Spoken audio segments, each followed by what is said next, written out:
Descubrir el secreto de las células madres representa un cambio en nuestra visión del organismo vivo. Damián García Olmo. La capacidad de regenerar órganos y tejidos a partir de células madre empieza a ser una realidad no tan lejana. Hoy sabemos que las células madre no solo están presentes en el embrión de todo ser vivo, sino que las podemos encontrar en prácticamente todos los tejidos de nuestro cuerpo. Y todavía hay más. Se ha logrado crearlas a partir de células especializadas que ya habían dejado atrás su capacidad regeneradora.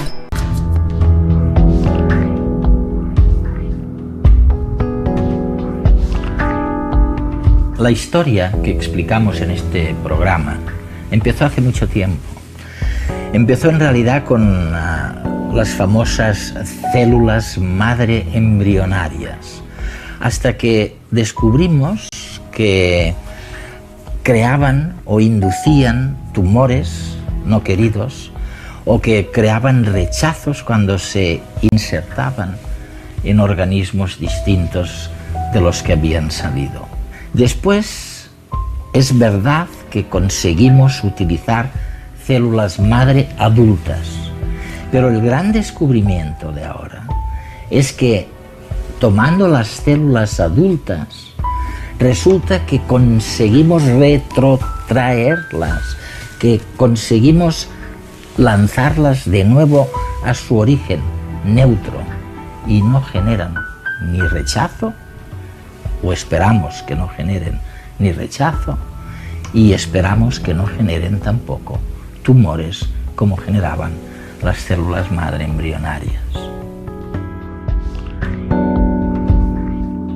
La verdad es que cuando miramos lo que nos ocurre con estas enfermedades, Parkinson, Alzheimer, yo qué sé, nos desesperamos a veces porque tenemos la impresión de que son demasiado complejas para que un fármaco pueda servir. Y empezamos a tener, tal vez estimulados por lo que vosotros nos estáis diciendo, empezamos a creer que sería mejor curar con células vivas, o sea, porque la célula tiene una vida mucho más activa y es portadora de más contactos. ¿Por qué? ¿Por qué estamos convencidos de eso? ¿Y es verdad que va a ocurrir esto? No sé, bueno, Eduardo, yo creo que la idea de curar con células es una idea revolucionaria y es una idea pura del siglo XXI, digamos. La posibilidad de utilizar un medicamento vivo es algo que nace con el siglo, ¿no? Con el siglo en el que estamos, ¿no? Y la idea de decir, voy a curar poniendo un organismo vivo que te pertenece, o sea, que está en un sitio y le voy a poner a trabajar, o voy a ser capaz de darle las órdenes necesarias como para que trabaje en el sentido de regenerarse o de ayudar a regenerar otros órganos. Esta idea nos fascina. O sea, que la idea era, si tenías un problema con el corazón, le metías unas células vivas allí, regeneraban aquella... A trabajar y a reconstruir. Bueno, yo creo que los primeros experimentos de terapia celular moderna son del año 2001-2002 en el ser humano. Y ya digo, y la idea era decir, bueno, ala, que regeneren. Y se creó el término de medicina regenerativa. Pero verdaderamente es un término más utópico que real.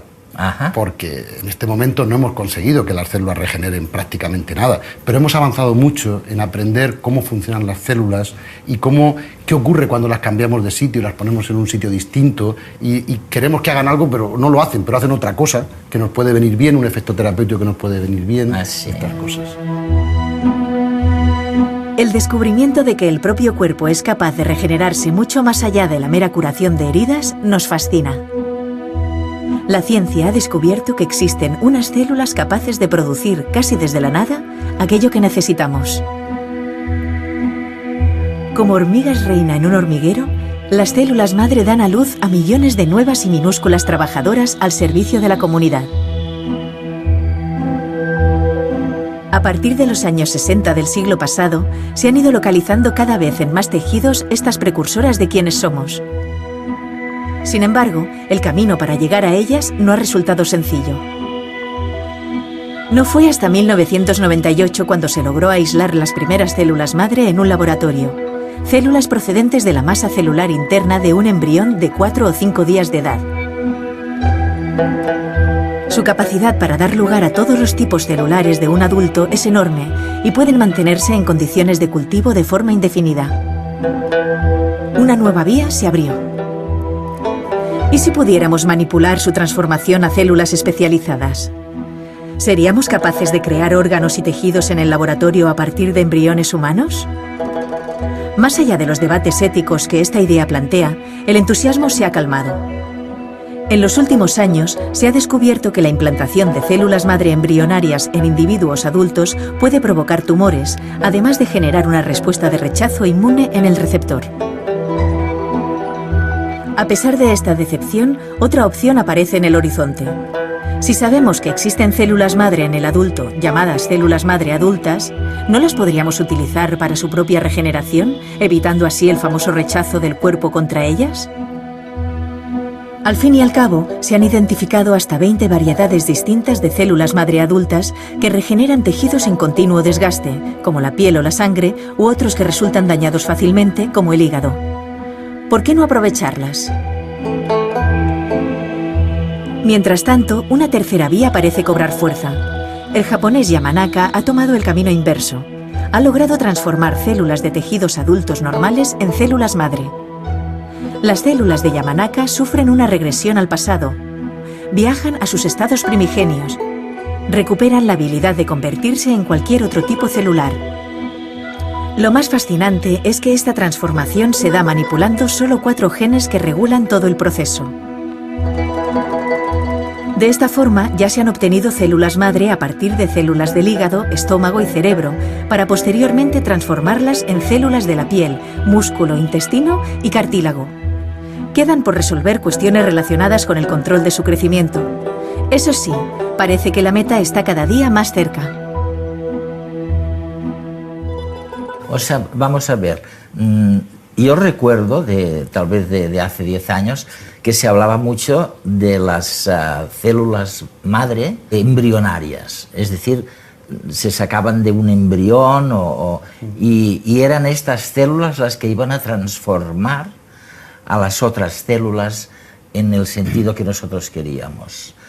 Y resulta que descubristeis muy rápidamente que casi no podíais hacer nada con estas células madre embrionarias, es decir, que antes de que ellas se dispararan para hacer un músculo o para hacer una neurona o lo que sea, producían anormalidades. ¿Es así? Mira, Eduard, yo creo que la cosa empieza con el concepto, con la idea de que en el embrión, en cada una de las células del embrión, estaba escrito el libro de la vida. Ahí estaban toda la información necesaria para construir cualquier órgano.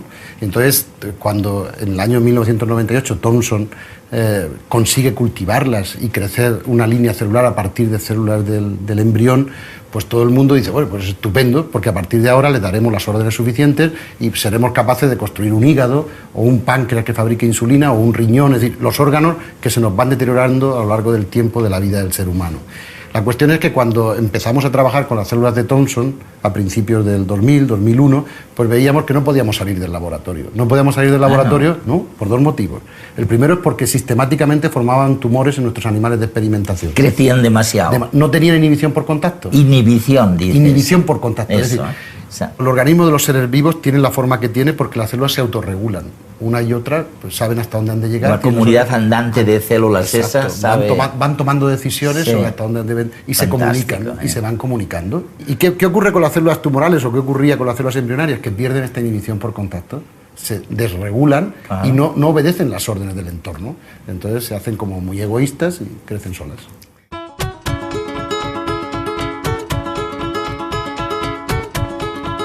Al principio, la vida era muy sencilla. Células individuales compitiendo por la obtención de recursos. Más tarde comenzaron a cooperar y aparecieron los tejidos complejos formados por miles, millones de células trabajando en equipo. Pero ¿cómo se ponen de acuerdo para coordinarse? La tarea no parece que sea coser y cantar. Y sin embargo, algo sí tiene que ver con el coser. Solo gracias al microscopio electrónico, que nos permite ver imágenes más pequeñas que la milésima parte de 1 milímetro, se ha logrado detectar las costuras que unen a las células y permiten que colaboren entre sí. Las células son como sacos colocados unos junto a otros, y cada uno de ellos tiene una vida independiente. Sin embargo, existen uniones entre ellos que conectan sus esqueletos internos. Este tipo de bandas de adhesión atraviesan filas celulares y permiten que se muevan todas siguiendo un mismo patrón. Se encuentran en casi todos los tipos celulares y resultan claves, por ejemplo, para la formación de los diferentes estadios primarios de los embriones. Pero además de moverse juntas, las células deben comunicarse entre sí para darse información sobre lo que tienen que hacer a cada momento. Para ello disponen de centenares de minúsculos canales. Si no existiesen estos canales, no podrían contraerse las fibras musculares del corazón, ni moverse los intestinos. Tampoco podrían las células de la piel regenerar tejidos ni los embriones crecer, puesto que estas uniones permiten el paso de información que hace que las células en proceso de diferenciación sepan en qué posición se encuentran y hacia dónde deben dirigirse. Pero las células también deben aislarse entre sí. En este sentido, existen pequeñas puntadas que sellan espacios para que no se mezclen distintos líquidos. Es el caso de las células del intestino, donde esta función es primordial. Y es que, en el organismo, todo tiene su función y no se da puntada sin hilo. La célula embrionaria está ideada o tiene las órdenes necesarias para crecer en un entorno muy especial, que es el entorno del embrión, que es un entorno, vamos a llamarle, muy regulado. Y además estas células tienen que estar trabajando en un entorno del útero. El útero del mamífero superior es algo que no se ha podido imitar. Nadie ha podido crecer un embrión de mamífero fuera de un útero. No, ¿se ha intentado? Sí, se ha intentado, hasta la saciedad. Y en animales, en roedores, en mamíferos inferiores, en mamíferos superiores, y hasta el momento nadie ha podido crecer un embrión fuera de un útero de una hembra. Es decir, no ha sido posible. Entonces, estas células están programadas para crecer muy bien en ese entorno perfectamente regulado. En cuanto se les saca y se les pone en un entorno distinto, enloquecen y crecen sin control. Ah, sí. ¿Y cuál ha sido entonces el gran descubrimiento desde que os disteis cuenta de que era muy difícil trabajar con las células madre embrionarias? O sea, alguien descubrió, me parece, corrígeme, por ahí, que con las células adultas, o sea, que ya habían crecido, se podía también hacer la mayor parte de las cosas que hacíais con las embrionarias. Exacto. En el año 2002 salió un paper en Nature que firmaba Catherine Berfel, una investigadora de Minnesota, en la que decía que en la médula ósea del ser humano, encontraba unas células que se parecían mucho a las células embrionarias con las que estábamos trabajando. Pero que eran adultas. Pero eran obtenidas de un individuo adulto. Y además se parecían mucho y hacían cosas muy parecidas. Se comportaban de una forma muy parecida en el sentido de que una célula de la médula podía fabricar una neurona o podía fabricar hueso o podía fabricar... Sí. Y entonces ese descubrimiento fue algo clave para los clínicos, porque enseguida vimos que estas células que se describieron en el 2002, que estas células que se llamaron, por el debate ético que hubo, célula madre adulta, estas células tenían inhibición por contacto, ya no enloquecían, y además las podemos sacar del propio sujeto enfermo. Pues claro, si yo voy a utilizar una célula embrionaria para tratar, voy a tener un problema de rechazo igual que pasa con los trasplantes. Tengo que utilizar inmunosupresores, teóricamente, si no hubieran provocado tumores, ¿no? Sí. Hubiera necesitado utilizar inmunosupresores. Sin embargo, si yo puedo obtener la célula del propio individuo enfermo y multiplicarla luego y crecerla, como llamamos nosotros, crecerla en el laboratorio tantas veces como yo quiera, pues las barreras se me han caído, no forma tumores y encima de todo no hay ningún problema de histocompatibilidad o de compatibilidad entre el donante y el receptor, porque es el mismo sujeto, ¿no? Con lo cual, a partir de ese momento, a partir del año 2002, un gran número de científicos clínicos internacionales comenzamos a trabajar en utilizar células para curar. Y este fue el cambio. Oye, y en esto es en lo que en España constituimos una especie de avanzadilla científica, o sea, estamos realmente en la vanguardia, ¿no? Sí. ¿A qué se ha debido el que estuviéramos? Yo creo que una circunstancia, en España hay una comunidad científica muy importante. A pesar de que no hubo una revolución científica, decimos, ¿no? Sí, pero yo creo que en España quedó una buena escuela de bioquímica, una buena escuela de biología celular. Esto. Y yo creo que la comunidad científica de pronto se dio cuenta de que era un nuevo producto terapéutico, que era algo en el que podían... Y en ese dinamismo tuvimos la suerte, yo creo, de que se fundó un grupo en el Instituto Carlos III, que es la red Tercel de terapia celular española, una red en la que nos unimos los básicos y luego nosotros, los clínicos, cirujanos, médicos internistas o gente que está trabajando con pacientes. Entonces los clínicos lo que hicimos fue intentar transferir el conocimiento del laboratorio a nuestros pacientes. Ahora me gustaría hablar un poquito de una cuestión en la que sois, estáis en la cabeza, pero en donde todavía utilizamos a la célula como un fármaco, sí, ¿no? Eso es. Y estoy hablando de las famosas fístulas en la parte rectal del organismo humano, pero también con posibilidades de ampliar un día eso, sí, me corriges, a cosas cardíacas o a ictus cerebrales, ¿no?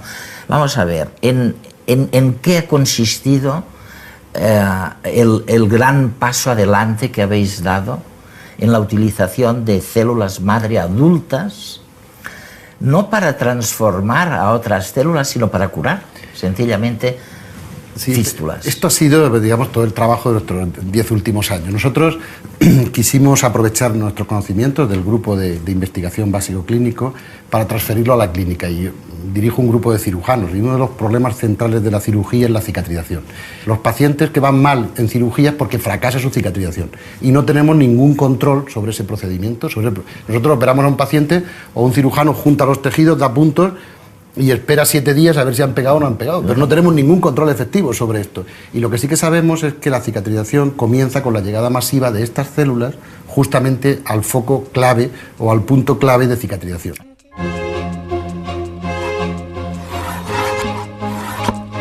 Una herida es una afrenta a la vida.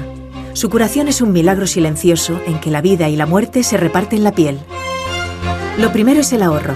La sangre es muy valiosa, así que no se debe perder. Inmediatamente tras la agresión, las plaquetas se vuelven pegajosas y se juntan para formar un tapón. Antes de nada, hay que limpiar la zona dañada. En 10 minutos, los vasos se dilatan, permitiendo la llegada de agua y proteínas. En 1 hora, los glóbulos blancos también estarán aquí, ocupando la zona durante 3 días, tiempo en que matarán bacterias, eliminarán residuos y romperán los viejos tejidos dañados con la intención de dejar sitio para los nuevos. Tras hacer su trabajo, glóbulos y plaquetas se suicidarán o serán devorados por otras células en 2 o 3 días. El primer requisito para construir es tener una buena vía de entrada para los materiales que se necesitarán. Así que aparecen nuevos vasos sanguíneos desde los que llegarán el oxígeno y las células que darán lugar al nuevo tejido. Los fibroblastos, como sufridos arquitectos, construirán un esqueleto de colágeno que sustente la nueva estructura y le dé resistencia. Esta red servirá de superficie de adherencia, crecimiento y diferenciación de las nuevas células de la piel. Folículos pilosos, glándulas sudoríparas y sebáceas cubrirán la herida desde los bordes, creciendo 17 veces más deprisa que en un tejido normal. El tamaño de la herida disminuirá a cosa de 1 milímetro por día. Acabado el trabajo, todas las células sobrantes y los vasos auxiliares se suicidarán. Y para acabar, el colágeno se interconectará, ordenando y aumentando la resistencia del nuevo tejido, en un proceso de reparación que requerirá de 1 año o incluso más.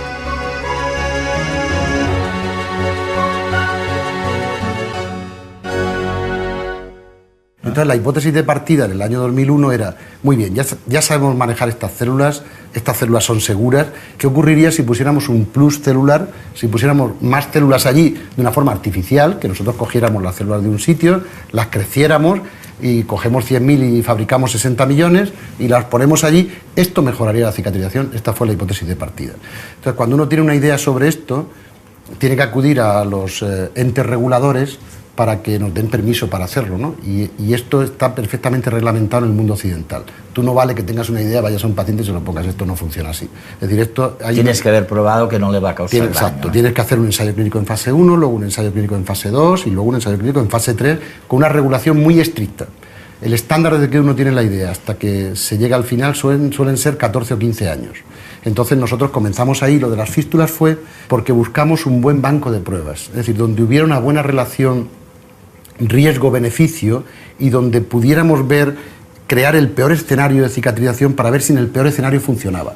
Porque si funciona en el peor escenario, funcionará luego en muchos sitios. No hay sitio peor en el organismo para cicatrizar que el recto este. No hay peor sitio, no hay sitio más sucio, ni más húmedo, ni nada, ¿no? Y entonces después de darle muchas vueltas y muchas reuniones, hombre, uno entiende que son enfermedades con muy poco glamour, ¿no? Pero realmente se trataba de una enfermedad que podíamos intentar curar y si mejoraba, mejoraría mucho a nuestro paciente concreto, pero serviría de mucha enseñanza para el resto de los pacientes y el resto de las patologías, ¿no? He leído en algún sitio que, bueno, en todas partes, que el tema empieza con una liposucción. O sea, sí. Vosotros habéis descubierto que estas células están en la grasa, exacto. Fíjate, del paciente, una cosa increíble. Solo se habían descrito células madre adultas en la médula ósea, pero apareció un trabajo de la UCLA en el que decían que también había células como las que se habían descrito en la grasa. Bueno, hoy en día sabemos que están en todos los tejidos. Están en todos lados. Pero entonces, para un cirujano la grasa es una cosa muy accesible.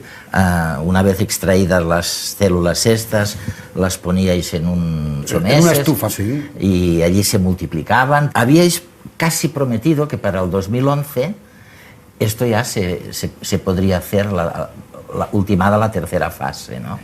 ¿Dónde estáis en eso? La fase 3 se terminó en julio del 2010. En julio del 2010. Y los resultados se han liberado el 18 de octubre del 2010. Y los resultados son excelentes, que son lo que permite el uso clínico, y son excelentes en cuestiones de seguridad y son excelentes en cuanto a lo que las células han dado de sí. Sin embargo, no han sido mayores que un fármaco comparador. Es decir, esto, ¿cómo cuál? En este caso era una fibrina que utilizábamos para rellenar las fístulas y que era un tratamiento clásico que habitualmente funcionaba en un 20% de los pacientes. Entonces, en este caso, en el experimento, en el diseño experimental... Funciona un 20%. Han funcionado mucho más. Han funcionado ¿sí? y, digamos, han hecho que los resultados no sean estadísticamente significativos. Es decir, las células han funcionado, pero no han sido mejores que el fármaco comparador. ¿Esto qué significa? Que, teóricamente, no deberíamos usar células, que es una tecnología más sofisticada, cuando tenemos una tecnología más sencilla. Claro. Entonces tenemos dos opciones. Uno, ver por qué ha ocurrido esto, porque nunca habían funcionado tan bien el fármaco comparador, o ver cómo mejorar la función de las células para que sea, digamos, rentables. Nosotros pensamos que tenemos errores de diseño en ese ensayo clínico en fase 3. Esto es algo habitual. Es decir, cuando uno no conoce bien la terapia, es muy conservador a la hora de la dosis, a la hora de cómo ponerlo, etcétera, porque le preocupa mucho más la seguridad que la efectividad, ¿no? Había una historia que llamabais también la partenogénesis, es decir, se tomaba un óvulo no fertilizado y se activaba para que, o con la esperanza de que produjera, al desmembrarse, produjera nuevas y múltiples células. Bueno, vamos a ver. Hasta el año 2007... se trabajó mucho en partenogénesis y en métodos alternativos a partir de óvulos, óvulos de vaca, es decir, hubo una gran... La imaginación se nos despertó a todos buscando unas mejores fuentes celulares y peleando por encontrar la célula, sobre todo de origen embrionario ideal, porque sería una célula de la que podría salir todo. Pero en el año 2007 hubo otro cambio de paradigma increíble, que fueron los experimentos de Yamanaka en Japón, ¿no? Entonces Yamanaka demostró que a partir de cualquier célula del individuo adulto, tocando solo 3 o 4 genes, se podía hacer que esa célula volviera a tener las características que tenía cuando era un embrión. Increíble. Verdaderamente es un cambio de paradigma que nos dejó a todos fuera, vamos. Y hoy en día verdaderamente se conocen como las células de Yamanaka y se les llama células pluripotenciales inducidas. IPS les llamamos en castellano. Que son células pluripotenciales inducidas, adultas. Increíble, absolutamente pluripotenciales, y claro, es un cambio increíble, porque a partir de cualquiera de nuestras células ya no hay que buscar células madre. ¿Y la puedes hacer retroceder? Se le puede hacer retroceder a célula embrionaria y a partir de ahí se comporta igual que una embrionaria, o de una forma muy parecida a una embrionaria. Con los mismos problemas. Con los mismos problemas. Tumores, pero ya no de histocompatibilidad, puesto que puede sacarle al propio enfermo su propia célula. a lo que nos hace pensar a todos es que a partir de una de esas células podríamos fabricar suficiente tejido o suficiente... Para un órgano. Exacto. La idea es, a partir de una célula diferenciada, un fibroblasto, la llevo a embrionaria y de la embrionaria saco un órgano. Bueno, pues ahora empieza a ser un poco más sofisticada y a partir de una célula vulgar, vamos a llamarle, directamente, sin pasar por embrionaria, puedo pasar a otro tipo celular, a hepatocito, por ejemplo, a célula del hígado. Y puedo pasar sin pasar por embrionaria, con lo cual me evita el problema de los tumores, etc. ¿Le damos el premio Nobel a Yamanaka? Y yo lo dije el primer día que leí su trabajo. Digo, yo creo que tardará, no sé lo que tardará, pero me acuerdo que lo dije, le darán el premio Nobel a Yamanaka. Es un cambio de paradigma. Y después de él, después de este gran descubrimiento, ¿a dónde va la genética? O sea, ¿qué podemos esperar la gente normal en la calle de vuestro trabajo? ¿Por dónde vais a ir? Yo creo que de momento lo que vamos a ir es a intentar dialogar con la célula. Nosotros trabajamos muy juntos, científicos básicos y científicos clínicos. El otro día en una reunión que teníamos sobre que teníamos que plantear nuevas líneas, digo, mira, a mí hacerme una célula que sea más eficaz y que tenga más reprise, porque estas tardan demasiado tiempo en curar las heridas de mis pacientes. Necesito que cambiéis, que introduzcáis alguna variable en esa célula, que seamos capaces de dialogar con la célula para que haga un poco más lo que yo quiero, y es que curen y que sean capaces de hacer más rápidamente los puentes necesarios para que las heridas cojan fortaleza y mis enfermos no fracasen.